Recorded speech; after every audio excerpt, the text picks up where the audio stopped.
নমস্কার সবাইকে, আশা করি তোমরা সবাই খুব ভালো আছো। আমিও খুব ভালো আছি। আবার চলে আসলাম একটা মিনি ব্লগ নিয়ে। তো দেখো, এখানটা আমি কিছু সয়াবিন ভিজিয়ে রাখছিলাম আর কিছুটা আলু সেদ্ধ করে নিয়েছিলাম।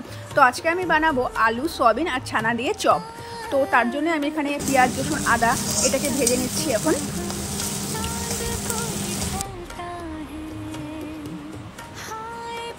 আর এখানটা আমি একটা মশলা করে রাখছিলাম। আমি তোমাদেরকে আগেই বলছিলাম যে আমি যে কোনো রান্নায় সমস্ত রকম মশলা ব্যবহার করি। তো সেটাকে আজকে একটু সস দিয়ে গুলাই, তারপরে আমি গোলাটাকে দিলাম, তো টেস্টটা ভালো হয়। আর এখানটা মশলাটা ভাজা ভাজা হওয়ার পরে আমি দিয়ে দিলাম একটু বাটার। আমি সমস্ত রান্নায় একটু বাটার দিতেও পছন্দ করি। আর এখানটায় এখন যেটা তেল ছাড়ার পরে আমি এখন দিয়ে দিলাম যে আলু, ছানা আর সয়াবিনটা দিয়ে মাখছিলাম সেটাকে।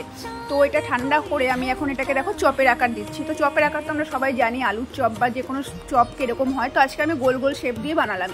আর অন্যদিকে আমি বসায় দিয়েছিলাম তেল গরম হতে। তো দেখো আমার চপগুলো এখানে রেডি। তো তোমরা বলো কেমন লাগতেছে দেখে। আর এখানে আমি যে তেলটা গরম বসেছিলাম, তেলটাও গরম হয়ে গেছিলো। তো আমি দিয়ে দিলাম চপটা। তো আমি আগে একটা ভেজে দেখলাম যে কীরকম হচ্ছে। তো দেখলাম যে না, ভালোই হচ্ছে। তো আমি এদিকে চাটাও বসায় দিয়েছিলাম। তেল গরম হতে হতে আমি চায়ের দুধটাও বসায় দিয়েছিলাম, তার জন্য চাটাও এখানটা রেডি। তো আমার এদিকে দেখো চাও হয়ে গেল। তো আমি এখন চা ছেঁকে নিচ্ছি। আর এখন চাটা ছাকার পর আমি চাটা নিয়ে আসলাম এখানটায় চপ দিয়ে। দেখো চপগুলো দেখে কত ভালো লাগতেছে। আর মাকে দিয়ে আসার পরে আমি এখানটা রান্নাঘরে চলে আসলাম। রান্নাঘরে আমার না মানে যে কোনো রান্না করার পর রান্নাঘরে একদম পরিষ্কার পরিচ্ছন্ন করে তারপরে আসতেই ভালো লাগে। তো আমি এখানটায় এখন রান্নাঘরটা পরিষ্কার করে নিচ্ছি।